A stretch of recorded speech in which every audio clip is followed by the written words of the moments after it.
Ако сакате совршена домашна мусака, што се топи во уста, ова е рецептот што не смеете да го пропуштите. Има многу богат вкус, а сепак е едноставна за подготовка и секој пат изгледа како да е направена во ресторан.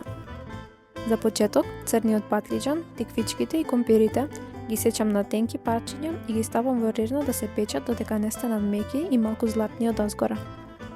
Кромидот, морковот и лукот ги сечам ситно, ги пржам со месото додека не се соединат и оставам да се крчка со останатите состојки. Потоа го приготвувам бешамелот, го загревам готовиот сос, додавам жолчки, малку мускатно оревче, сол и бибер.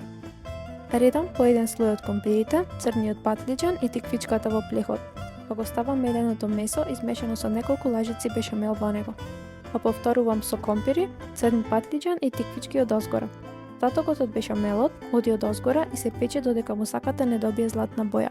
Ве чекам во коментари да ми кажете како ви се допадна.